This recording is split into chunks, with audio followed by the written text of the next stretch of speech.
All right, this is Armina, and you're watching Living Arts Journeys with Armina. Specifically, this is a series about movement. I'm holding a journal. Yes, I'm holding one of many journals that I have. Today, we're going to talk about expectations versus reality and how a journal can support us. I've been writing journals since I was 14. Back then, we called them diaries. And they had a little hook and a little lock and stuff on them. Actually, it looked more like this one. And the whole intent was nobody was supposed to go in there. Okay, you can literally break those things very easily. So the point is this: without reflection, and sometimes reflection that you write down, you're more than likely not to be able to dive at the next level or the deeper level of whatever it is that you're experiencing.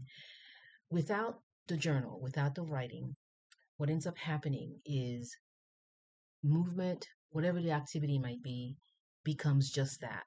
For example, with movement, it becomes just exercise. Nothing wrong with just exercising. In fact, that's a good thing. For some people, that's exactly all you need. Just exercise. You don't want to think about it, reflect on it, and that's okay.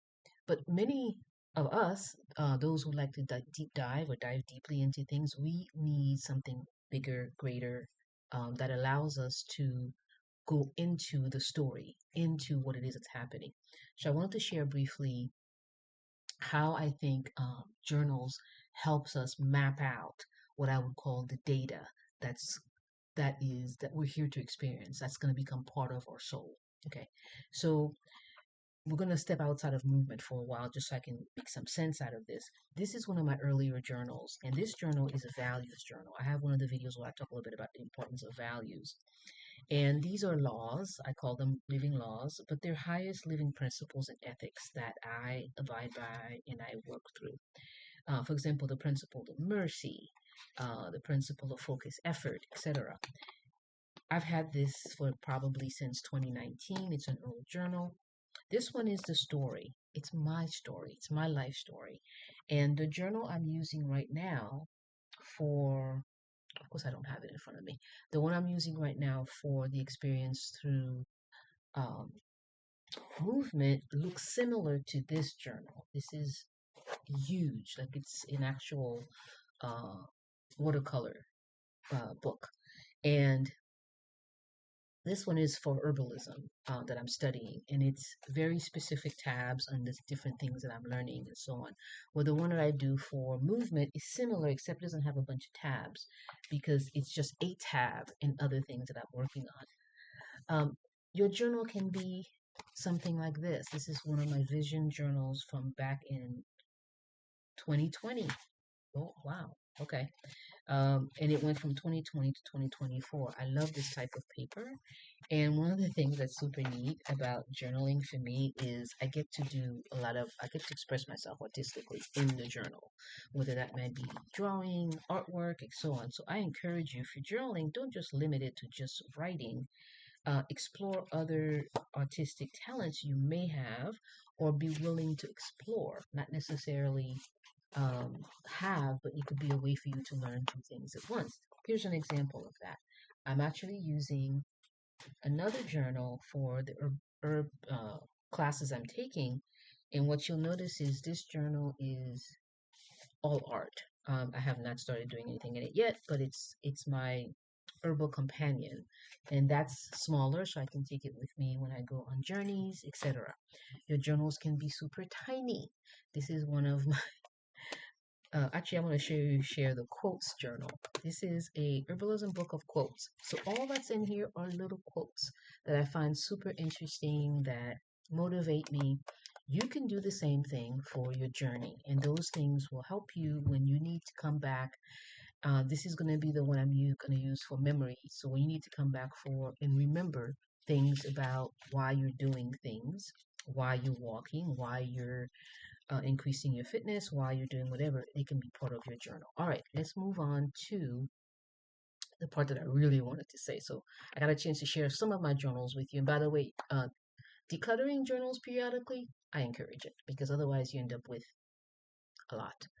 Um, a journal being a data storage of the experiences you're having in your soul gives you something you can always come back to when you need to remember, when you're having issues forgetting.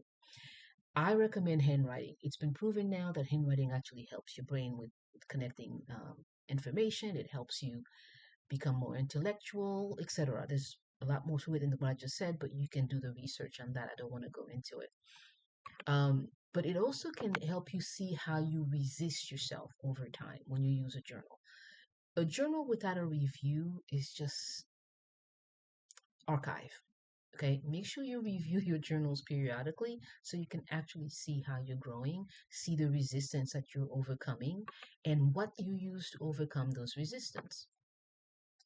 The core issue here is when you look at the very first video I did on this, I mentioned the importance of, or not the importance, I mentioned that the reason why I'm doing this is because I wanted to dive one level deeper. Without these journals, I may not remember some of the things that I've done already and how they are affecting my success this time.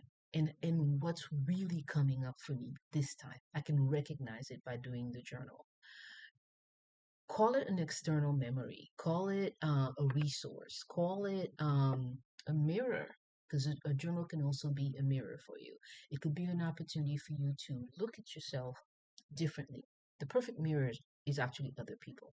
Okay, so I want to be clear. I'm not saying just spend all your time journaling things and never interact with other human beings. That has its own issues. So I would say make sure you're interacting with other people face to face to give you kind of like a feedback as well. But journal can serve a purpose as another reflective mirror as well, especially if you're someone who is introverted, which means you power up when you're not around other people. You're like, you go get your resources, you become more full when you're not around other people. So, yeah, journaling can actually do that for you. Movement is definitely the art for this series. It's all about trying to get ourselves, specifically me, about moving again and keeping it consistently. But what's going to help me determine whether or not I'm doing this at a deeper level this time is the journal. So I invite you to watch, participate, like, join, and continue to work alongside of me with this particular journey. There'll be other journeys that will come along. As a matter of fact, I'm already working on another one that I will be presenting soon. It's more around nutrition because movement without nutrition can often result in feeling like we're circling around and not getting any outcomes. So this is Ermina again with Living Arts with Ermina. Thank you for watching. Thank you for visiting. And until I see you again next time.